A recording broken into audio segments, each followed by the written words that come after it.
찬양대에게는 격려의 마음 담아서 크게 박수 한번 할까요?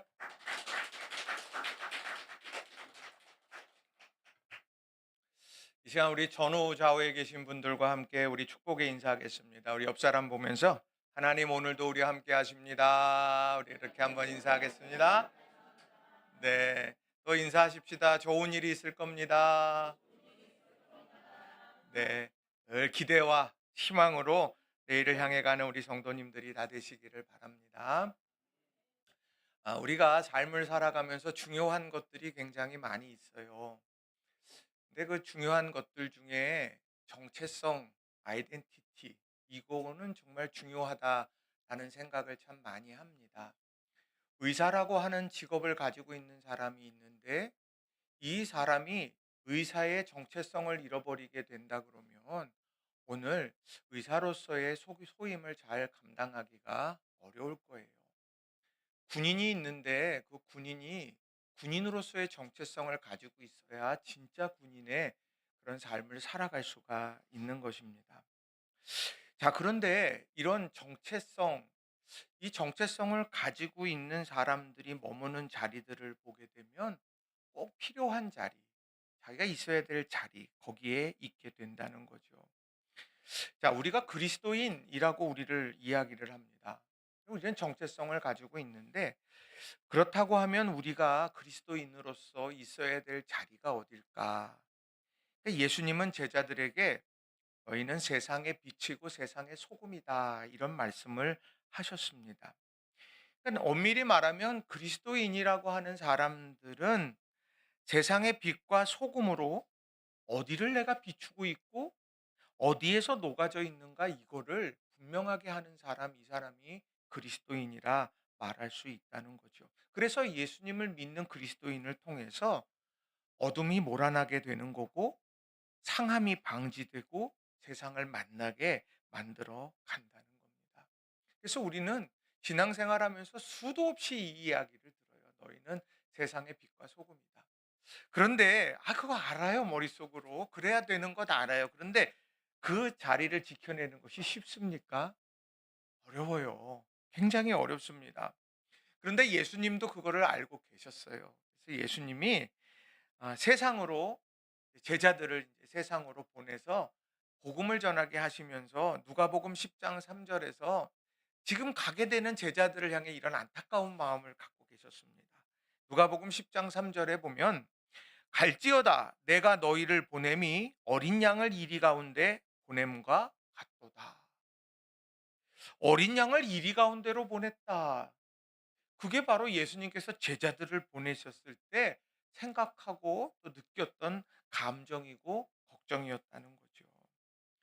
저는 이 말씀 누가복음 10장 3절 말씀을 곰곰이 생각하면서 혼자 상상을 해봤습니다. 어린 양이 이리 가운데 있다. 지금 이 상황에 도대체 어떤 모습일까 생각해 보면 지금 이리가 여러 마리가 있고 거기에 양 한 마리가 딱 있으면은 지금 막 누가 나를 지금 잡아먹을까? 누가 나를 공격할까? 지금 막 어디 시선을 바로 둘 데도 없고 도망칠 곳이 어디 있을까? 이리저리 그냥 찾으면서 뛰어다니고 지금 막 그런 아비규환의 상태일 거예요. 근데 이 복음을 들고 세상으로 나아가는 제자들이 바로 그런 이리 가운데로 양이 가는 것과 같다고 말합니다. 그거를 한 신학자는 흔들리는 터전이라는 표현을 썼어요. 흔들리는 터전. 터전이 있는데 그 터전이 지금 막 흔들립니다. 이게 맞나?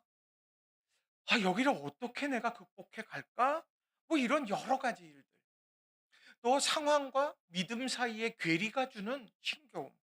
이제 이런 것들이 우리가 그리스도인으로 세상을 살아갈 때 느끼게 되는 감정이요 고민들이라는 거죠. 여러분, 흔들리는 세상에 우리가 믿음으로 살아간다는 거 그거 체험을 많이 하십니까? 교회 밖에 나가면 교회 밖에 나가면 믿음을 가지고 믿음의 방식과 원리대로 사는 게 얼마나 어렵고 힘들어요. 사람들은 그래요. 너무 그렇게까지 하면서 살아. 적당히 살아. 하나님도 이해하실 거야. 그러면서 수도 없는 이야기들을 듣곤 한다는 거죠. 그러는 세상 한복판에서 오늘도 사순절을 맞은 거예요. 그런 세상에서 오늘도 부활절을 향하여 가고 있는 거거든요. 이때 우리가 점검해야 될 것이 있다면 그게 뭘까요? 흔들리는 내 마음, 흔들리는 터전, 내가 확고하게 믿었던 믿음이 주저앉을 것처럼 흔들리는 세상의 한복판에서 이 사순절에 내가 딱 붙잡아야 될 게 있다면 뭘까? 그 믿음의 초점에 대해서 여러분들과 같이 좀 살펴보려고 합니다. 그래서 오늘 제목을 뭐라고 줬냐면 하나님의 사랑이 우리에게 있으니. 한번 따라해 봅시다. 하나님의 사랑이 우리에게 있으니. 흔들리는 터전에서 우리가 붙잡아야 될 한 가지 정말 중요한 믿음의 초점이 있다면 하나님의 사랑이 우리에게 있다. 여러분 이걸 꼭 믿음으로 고백하시고 나아가는 우리 성도님들이 되시기를 바랍니다. 그래서 두 가지 중요한 교훈의 메시지를 여러분에게 전하고 함께 은혜를 나누기를 원합니다. 자, 첫 번째로요. 우리를 향한 하나님의 사랑은 우리의 과거를 뛰어넘게 한다는 거예요. 한번 따라해 봅시다. 우리를 향한 하나님의 사랑은 우리의 과거를 뛰어넘게 합니다. 그러니까 이 사랑으로요, 과거를 해석하게 되더라는 거예요. 자, 여러분, 지워버리고 싶은 과거가 있지 않습니까? 나는 지금까지 쭉 살아오면서 뭐 후회할 것도 하나도 없고, 지우고 싶은 것도 없고, 여러분, 그렇습니까? 삶을 살아가다 보면은요, 내가 선택한 일이 아니지만은 내가 경험할 수밖에 없는 그런 상황, 거기에 놓여질 때서 또 거기에서 느껴지는 정말 아픔과 상처들이 있습니다. 또 내가요, 믿음으로 선택을 했는데 그게 생각한 것처럼 되지 않는 것, 이런 순간도 있어요. 또 내가 그렇게 하려고 하지 않았는데 실수했는데 그것이 나의 인생을 그냥 딱 규정해 버리는 일처럼 주홍글씨가 새겨지는 과거도 있다라는 거죠. 우리가 이런 실패와 마음의 상함과 그리고 애통하는 일들과 이런 여러 가지 지우고 싶은 과거들, 그 과거들을 우리가 생각하고 누군가에게 이야기하면은 그냥 대부분 그래요. 손 딱 잡고 뭐라 그럽니까? 잊어. 지난 일이야. 또 살아내야지 어쩌겠어. 그렇게 끊임없이 이야기를 합니다. 그런데 정작 그거 알아요. 다 잊어야지. 그런데 뒤돌아서면 또다시 생각나고 그것이 나를 힘겹게 하고 나를 이렇게 누르는 것 같은 그런 상황을 마주하게 된다는 거예요. 이것은요, 어느 특정한 사람들만은 아니고 누구에게나 그런 기억들은 있는 것 같아요. 그런데 성경을 읽어가다 보면 그것을 새롭게 재해석한 사람들이 있습니다. 지우고 싶은 과거였는데 지우려고 애썼는데 지워지지 않던 과거가 어느 순간에 믿음 안에서 새롭게 해석이 되더라는 거예요. 그게 은혜거든요. 그래야 그 과거도 내가 삶의 분명한 내 걸음이었지만 그 걸음 안에서 내가 이 하나님의 사랑을 경험한 거구나. 하나님께서 이끌고 계시는구나. 이걸 체험하게 되더라는 거예요. 오늘 이 로마서는요, 당대에 가장 발전했고 모든 것의 중심이었던 로마의 교인들을 향하여서 준 메시지입니다. 얼마나 다양한 사람들이 있었겠어요. 근데 그곳에서 얼마나 많은 또 부딪힘이 있었겠습니까? 그런데 그들에게 오늘 이야기를 하면서 바울 사도는 하나님의 사랑이 여러분을 견고하게 세울 거라고 계속해서 말을 하는 거예요. 근데 정작 이 말을 하는 바울 사도의 삶을 보면 그에게도 역시 지우고 싶은 과거가 있었다는 겁니다. 자, 그가 자신의 믿음의 아들이라고 여겨지는 그런 생각하는 디모데에게 서신을 썼는데 그 디모데전서 1장 13절에 보면 그가 자신의 인생을 이렇게 고백을 합니다. 같이 한번 좀 읽었으면 좋겠어요. 내가 전에는 비방자요, 박해자요, 폭행자였으나 도리어 긍휼을 입은 것은 내가 믿지 아니할 때에 알지 못하고 행하였음이로다. 아멘. 디모데가 굳이 디모데에게 그 얘기할 필요가 있었겠어요? 지우고 싶은 과거인데. 그런데 그에게 말합니다. 내가 전에는 말이야 비방자였어. 그리고 내가 예수님을 믿는 사람들을 박해하는 데 앞장섰던 사람이야.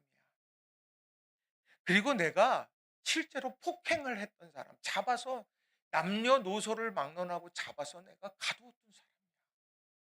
그러면서 자신이 지우고 싶을 그런 과거에 대해서 이야기를 했더라는 거죠.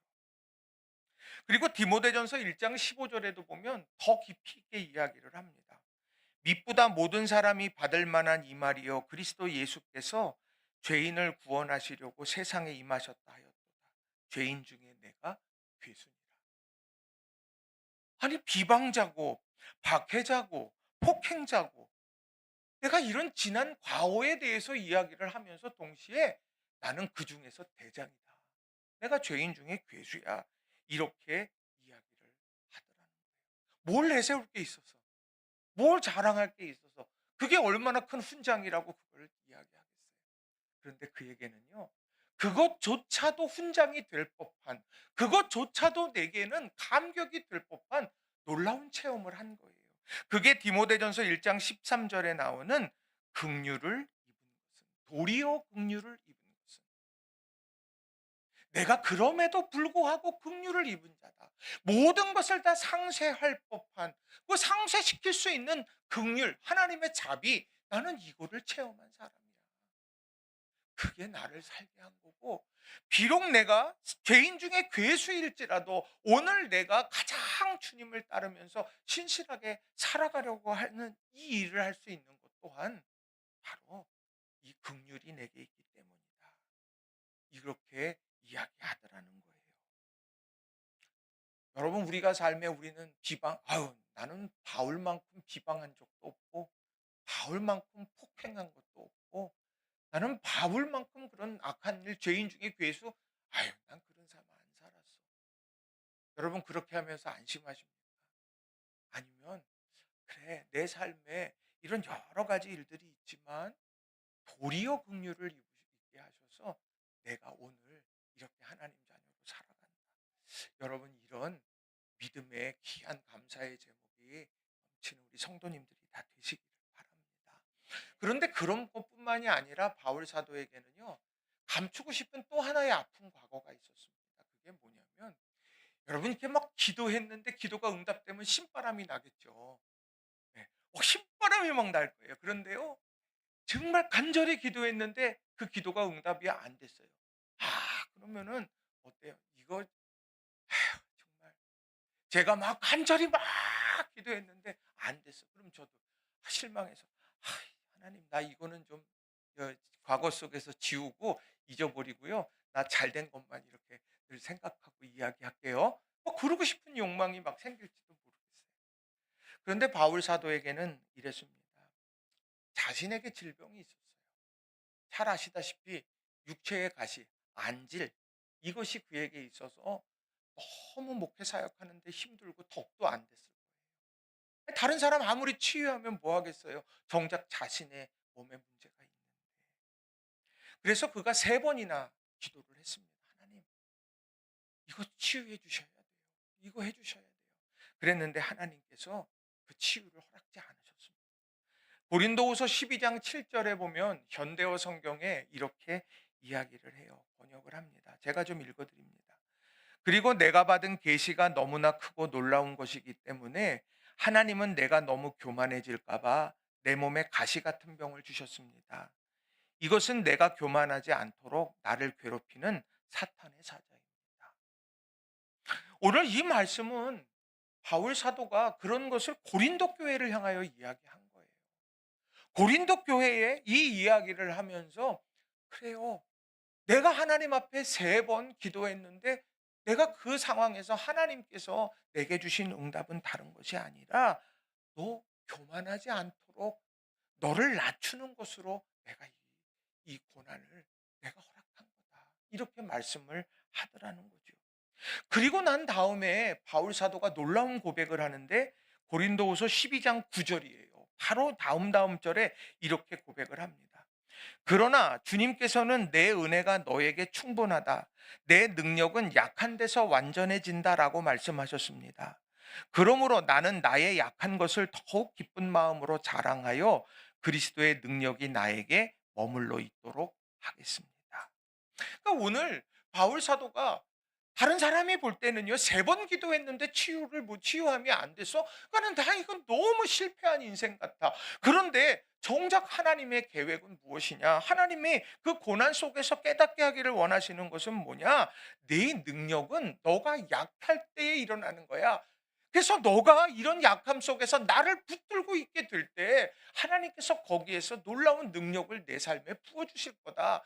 이거를 잊어버리지 않게 하는 거라는 거예요. 돌이켜놓고 보면 세상 사람들이 다 내 맘에 듭니까? 나 괴롭히는 사람이 아무도 없어요? 뭘 그렇게 그냥 뭐 하나부터 열까지 그냥 막 뭐 이야기를 하면서 나를 막 힘겹게 하는 사람이 많잖아요. 없어요? 여러분, 내 삶에 뭔가 좀 뭐 펼쳐질 것 같으면 아우 큰 산 하나 넘으면 또 하나 산 넘어오고 막 그러지 않아요? 하나 또 생겨나. 야, 이거 도대체 이게 뭐야? 이제 좀 건강을 회복해져 가지고 이제 좀 뭔가 막 이루어 보려고 했더니 다른 데가 또 아파요. 아니, 이러다 보면 내가 마음에 야, 난 실패한 인생이고 나는 정말 이거 하나님 나 정말 사랑하시기나 나 뭐 이런 생각이 그냥 나도 모르게 막 들곤 한다. 바울 사도도 마찬가지였을 거예요. 그때 기도한 거예요. 하나님, 이거 고쳐주세요. 하나님, 이거 해결해 주세요. 하나님, 이거 해결해 주세요. 그랬더니 하나님께서 말씀하시기를 내 능력은 너가 약한 그 순간에 내가 부어주어서 일어나는 거야. 그래, 넌 날 떠나면 이 고난이 때로는 이 힘겨움이 바로 너가 나에게로 더 가까이 너를 부르는 그런 확성기야. 이렇게 말씀하시고 바울 사도는 두 가지를 다 경험한 거예요. 내가 과거에 내가 과거에 정말 하나님께서 하나님을 믿는 사람들 앞에서 자랑할 수 없는 것, 비방했고 박해했고 폭행했던 나, 죄인 중에 괴수였던 나를 긍휼로 완전히 바꾸시기도 했지만 때로는 오늘 내가 자고하지 않게 하려고 계시가 너무도 크니까 자만하지 않게 하시려고 네 능력의 원천이 어디로부터 나오는지 그걸 깨닫게 하려고 내게 육체의 가시를 주기도 하셨다. 여러분, 우리는 이 두 가지가 항상 우리 안에 있다는 사실을 여러분 기억하셔야 한다는 겁니다. 로마 교인을 향해서도 그 이야기를 하는 거예요. 로마에 살아가는 사람들 평안만 했을까요? 전 세계의 중심 도시에 있다고 해서 그게 행복한 걸까요? 여러분, 서울 시민이니까 행복하십니까? 서울 시민이기 때문에 부족함이 없으세요? 저는 경기도민이 그렇게 부러워요. 왜 부러운지 아세요? 코로나 때 지원금 거긴 많이 주더라고요. 서울시는 워낙 덩치가 커갖고 안 주시더라고요. 그런데 김점수 장로님, 한옥순 권사님 맨날 자랑하시는 거예요. 회천시, 회천에서, 광주시에서도 받았대요. 경기도에서도 받았대요. 제가 오늘 이 얘기를 하는 건 뭐냐? 어디에 소속해서 사느냐? 그것이 우리의 모든 것을 결정짓는 것이 아니라는 거예요. 제일 중요한 건 그 가운데에서 내가 경험해야 될 것이 있는 거예요. 바울 사도는 오늘 본문의 6절과 8절과 10절에서요. 정말 중요한 이야기를 합니다. 제가 6절의 말씀을 읽어 드릴게요. 우리 죄 많은 사람들이 절망에 빠져 있을 때에 그리스도께서는 당신의 때가 이르러 우리를 구원하시려고 죽으셨습니다. 절망에 빠져 있을 때가 있었다는 거예요. 8절에 그런데 그리스도께서는 우리 죄 많은 인간을 위해서 죽으셨습니다. 이리하여 하느님께서는 우리들에게 당신의 사랑을 확실히 보여주셨습니다. 죄 많은 인간, 내가 그렇다는 거예요. 거기에다가 마지막으로 10절에도 보면 이렇습니다. 우리가 하나님의 원수 되었을 때에도 그 아들의 죽음으로 하나님과 화해하게 되었다면 하물며 그분과 화해가 이루어진 지금에 와서 우리가 살아계신 그리스도를 통해 구원받으리라는 것은 더욱 확실한 일이 아니겠습니까? 우리가 하나님과의 원수 될 때도 있었다는 거예요. 기대와 소망을 가지고 달려가다가 절망에 빠질 때도 있어요. 내가 인생의 주인은 나야 라고 생각하면서 하나님 무시하고 살아갔던 죄된 길을 걸어갔을 때도 있었습니다.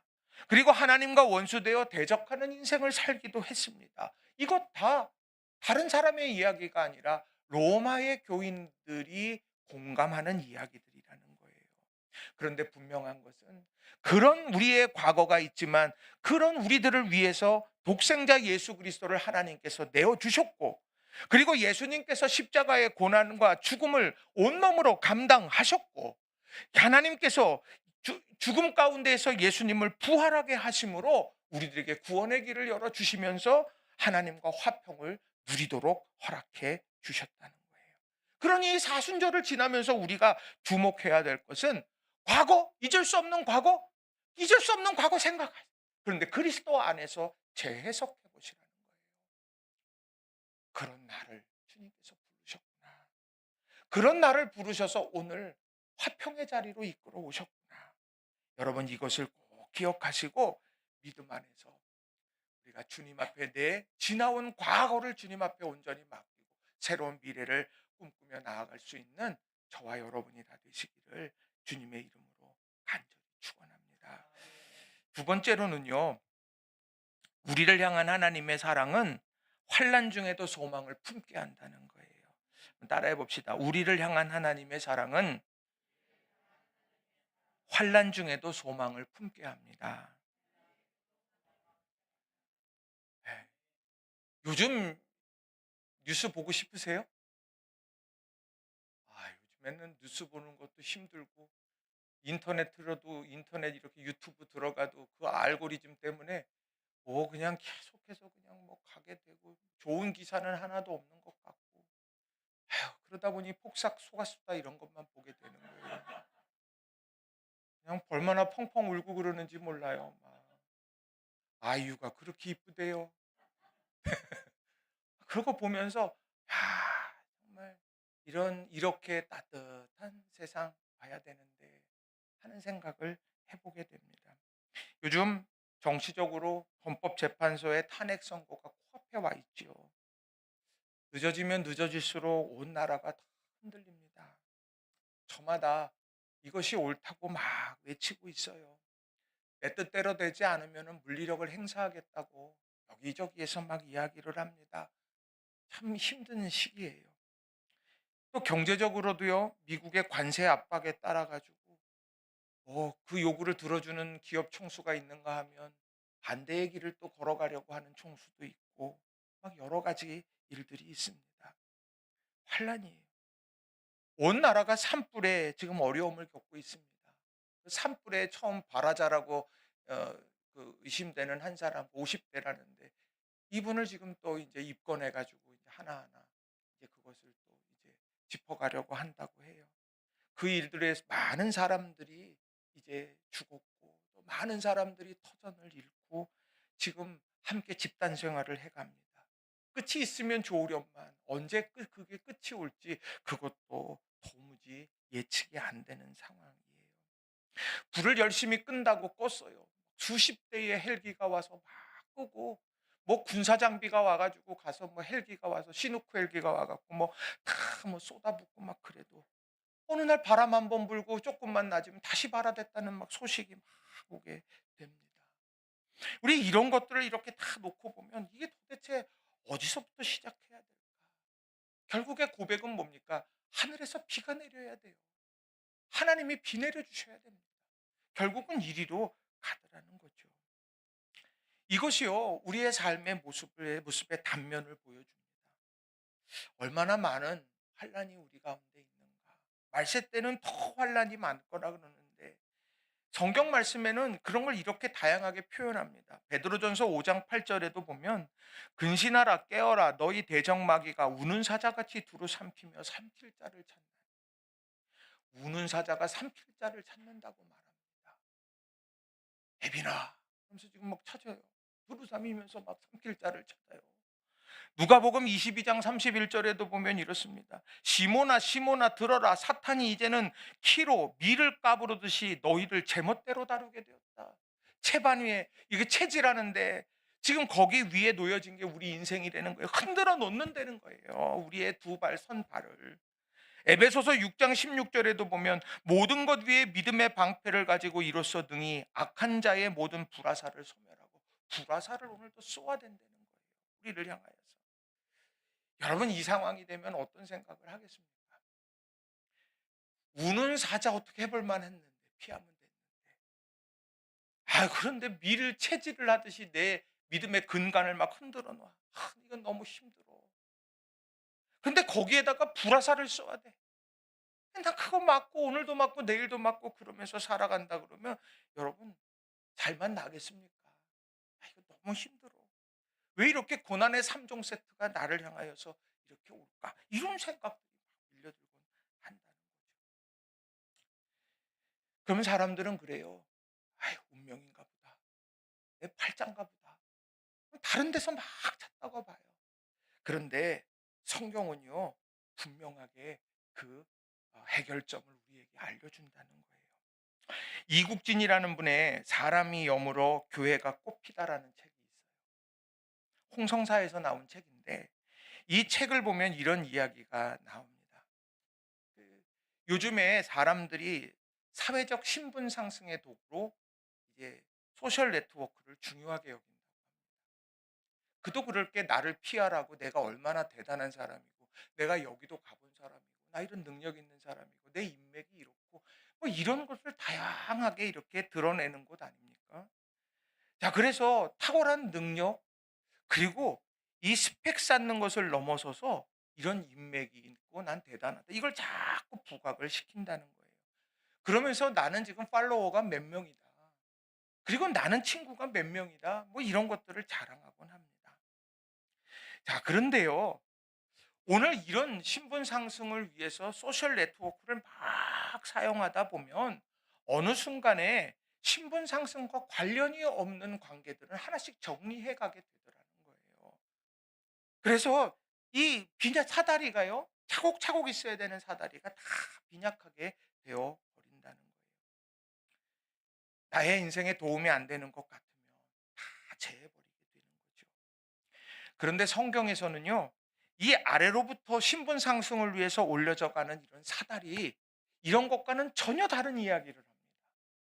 아무짝에도 정말 도움이 안 될 것 같은 실패한 도망자의 인생에 은혜의 사닥다리가 위로부터 안으로 아래로 내려오는 걸 보여주더라는 거예요. 우리가 잘 알다시피 야곱이요. 이 팥죽 사건으로 인해서 그리고 아버지의 어두운 눈을 이용해 가지고 이제 축복을 받고 난 다음에 도망치죠. 외삼촌 라반의 집으로 정신없이 도망을 치게 될 때 한 먼 거리를 가다 보니까 노숙하게 됩니다. 길가에 그냥 돌 하나 베고서 하늘의 별을 바라보면서 자는 거예요. 여러분 얼마나 춥겠어요. 말이 뭐 운치 있는 것 같죠. 별 보고서 자고 뭐 나무 베고 자고. 거기 뭐 엄청난 정말 힘겨움이 있을 거예요. 추위도 있었을 거고. 그런데 그가 꿈에서 보고 환상 중에 본 것이 뭐냐면 야곱의 사닥다리, 하늘 사닥다리라 그래서 이 사닥다리가 이 정말 내 실패한 자리 같은 이 도망치는 인생의 한복판에 사다리가 내려져서 위로 아래로 천사들이 막 오르내리는 거 그걸 본다는 거예요. 그가 성공의 사닥다리를 놓고 보면 그는 실패한 사람이에요. 야, 어머니하고 그렇게 짝짝꿍 해가지고 다 해갖고 속였는데, 야, 그 다음 후속 대책도 제대로 없었냐? 뭐 예를 들면 그렇게 여러 가지 이야기를 할 수 있어요. 결국 도망치는 인생밖에 안 됐어. 그런데 그 도망치는 인생 가운데에서 그가 버틸 수 있었던 건 그 하늘에서 내려온 사다리 때문이었다는 거예요. 불확실한 내일이었지만 하나님이 지금 이 순간에 함께 하시듯이 그때도 함께 하실 거다. 오늘 그게 그의 마음속에 굳건하게 새겨졌다라고 하는 거죠. 우리는 오늘도 성공의 사닥다리를 놓으려고 해요. 그렇지 않아요? 내가 인생에서 조금 성공하고 형통하고 축복받는 인생 되려고 사다리를 놉니다. 안 놓는 사람이 없어요. 다 놓는 거예요. 근데 중요한 건 하나를 더 놔야 된다는 얘기예요. 은혜의 사다리가 우리에게 있는지를 물어보셔야 해요. 왜냐하면 내가 열심을 다한다고 다 알아요? 내가 최선의 노력한다고 그게 다 결실맺든가요? 우리나라 이렇게 되고 막 지금 막 복잡한 상황 되는 거 누가 한 번이라도 생각했습니까? 어떻게 될지 모르는 거예요, 우리 인생. 그런데요, 그런 상황에서 우리를 건져내고 다시 일으키고 회복시키는 건 하나입니다. 은혜의 사닥다리. 여러분 이거를 우리는 꼭 붙잡고 세워가야 된다는 거예요. 우리들이요 인생 경험해야 돼. 뭐 알바도 하고 자연 뭐 가서 뭣도 하고 뭣도 하고 뭣도 하고 인생 경험이야. 야, 그냥 신앙생활은 40부터 하면 돼. 여러분 그 경험이 중요하겠습니까? 아니면 하늘 사다리 은혜의 사다리를 경험하는 것이 우리에게 중요해요. 왜요? 우리도 언제든지 그런 돌베개를 베고서 누워서 어디론가를 향하여서 가게 되어지는 힘겨운 순간을 마주하게 될 수 있다는 거예요. 우린 그때 은혜의 사닥다리를 붙잡아야 됩니다. 여러분 자신도 은혜의 사닥다리를 세우시기를 부탁드려요. 저를 위해서가 아니라 여러분을 위해서요. 그리고 여러분 자녀들에게도 은혜의 사닥다리를 여러분 꼭 경험하도록 해주셨으면 좋겠어요.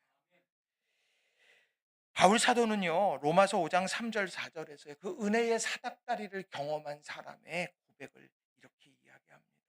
그뿐 아니라 우리는 고통을 당하면서도 기뻐합니다. 고통은 인내를 낳고 인내는 시련을 이겨내는 끈기를 낳고 그러한 끈기는 희망을 낳는다는 것을 우리는 알고 있습니다. 고통은 고통이에요. 아프니까 청춘이야? 말도 안 되는 얘기예요. 아픈 건 아픈 거예요. 젊어서 아프나 연세 있어서 아프나 아픈 건 아픈 거라고. 말장난하면 안 돼요. 근데요, 고통 중에도 기뻐요. 왜요? 고통이 끝이 아님을 알기 때문에. 그래서 고통은 우리를 하나님을 보게 만들고 그 가운데 인내하면서 나아가다가 시련을 이겨내는 끈기를 갖게 되고 마침내 하나님의 영광에 이르게 되더라는 겁니다. 아내가 수술하고 병원에 같이 있는데 그렇게 이제 아파했어요. 근데 이렇게 아파하는데 거기 이렇게 그 의사는 이렇게 하고 있다가 여기 좀 다니시기도 해야 되고 뭐 이런 얘기를 이렇게 해요. 근데 이렇게 보니까 그 주변에도 막 이렇게 뭐 그거 있잖아요. 이렇게 하나씩 들고 막 돌아다니고 막 이렇게 운동하는 사람들 있잖아요. 그 사람들을 이렇게 물어봐요. 아프세요? 어디 아프세요? 그러면 얘기를 하면 그분들이 뭐가 어디가 아파요. 뭐가 그래요. 이런 얘기예요. 그 왜 그럼 이렇게 돌고 계세요? 이제 웃으면서 이렇게 얘기를 하면 그래야 빨리 낫는데요. 오늘 고통 속에서도요. 아 이렇게 하면 낫는구나 이런 소망이 있으면 그 길을 끈기로 인내로 가더라는 거예요. 바울 사도는 오늘 그 얘기를 하는 거예요. 지금 당장에 여러분 고통이 있어요. 나라를 봐도 답답하고 산불난 걸 봐도 답답하고 정말 이 나라 이 민족도 우리의 자녀들의 미래 어떤 미래가 될까 답답하세요. 여러분 이런 모든 일들 하나하나들 그것을 새롭게 세워주게 될 것. 그것은 바로 하나님께서 우리에게 부어주시는 사랑이라는 거예요. 로마서 5장 5절은 이렇게 말합니다. 이 희망은 우리를 실망시키지 않습니다. 하나님께서 우리에게 주신 성령을 통하여 그의 사랑을 우리 마음속에 부어주셨기 때문입니다. 그 사랑이 나를 붙들고 있는 한 지금 당장의 고통과 고난과 환난과 어려움은 나중에 간증으로 바뀌게 되는 거예요. 여러분 질문 한번 해볼게요. 여러분은 붙들고 살아가십니까? 붙들려 살아가십니까? 성경은요, 붙들려 살아가라고 이야기해요. 누구에게요? 하나님의 손에. 하나님의 손에 붙들려 가야 인생이 우리가 정말 평탄하게 살아갈 수가 있고 하나님이 주시는 기쁨을 누리며 살아갈 수 있다라고 하는 겁니다. 돈이 많으면 여러분 어떤 어려움이 와도 문제가 없어? 있어요. 왜 없겠어요? 돈 때문에 형제들이 의절하고 얼마나 그런 일들 많아요. 저희 가정은 그럴 일은 없는 것 같아요. 중요한 건 건강하면 아무 어려움 없는 것 같아요. 건강해서 정말 가정을 더욱더 세워갈 수 있고 막 그러면 좋겠는데 건강하니까 딴 데 눈 돌려. 그럼 그게 행복한 거예요? 아니요. 정말 중요하다는 건 다른 게 아닙니다. 하나님의 사랑이 오늘 우리에게 부어지고 우리의 내일은 그래서 늘 희망 속에 살아갈 수 있는 거다. 내가 뭘 붙들고 있기 때문이 아니에요. 만물보다 크신 하나님이 나를 붙들고 있기 때문이다. 여러분 이걸 마음에 꼭 새기시고요. 여러분 붙드는 인생 내가 언젠가 지치면 이거 다 놓게 돼요. 악력이 뭐 어느 때까지 뭐 이렇게 뭐 쌩쌩합니까? 어느 날 힘 다 빠지게 되는 거죠. 내가 이거야 그렇게 하고 달려갔는데 그거 놓치게 되는 순간이 있어요. 내가 순간 방심하면. 근데요, 하나님이 나를 붙들고 계시면 우리의 삶은, 내 영혼은 안전하다는 거예요. 여러분, 이걸 꼭 기억하시고 믿음 안에서 하나님의 사랑 붙들고 승리하시는 저와 여러분이 되기를 바랍니다. 말씀을 정리합니다. 오늘 말씀은 하나님의 사랑에 대한 말씀이에요. 과거가 트라우마가 돼서 힘든 사람들 많아요. 그거 뭐 어떻게 바꾸겠어요? 잊는다고 잊혀지는 것도 아니고, 중요한 건 하나님의 손에서 재해석될 수 있도록, 하나님의 사랑의 손에 재해석될 수 있도록 하나님의 기름 부으심을 위해 기도하시기를 바라요. 그리고 하나님의 사랑이 오늘 우리의 삶을 새롭게 한다. 그 사랑이 환난 중에서도 새로운 꿈을 꾸게 하는 거다. 하나님이 독생자까지도 아낌없이 내어주셨는데 무엇을 못하시겠느냐. 이런 것을 기억하면서 믿음 안에서 오늘을 사는 저와 여러분이 되기를 바랍니다. 이 시간에 우리 같이 기도했으면 좋겠어요. 하나님, 우리가 성공의 사다리를 향하여서 오늘도 달려가는데 은혜의 사다리를 보게 해주세요. 아래로부터 위로 올라가려고 막 사다리 놓고 그냥 이거는 좋은 사다리니까 사다리로 놓고, 이건 아니고 기고 아니고 끊임없이 우리가 그냥 재단하는 우리 인생이 아니라, 정말 하나님 은혜의 사다리가 내 상황 속에, 내 비천한 상황 속에도 그 사다리가 내려져서 내가 그 사다리 붙들고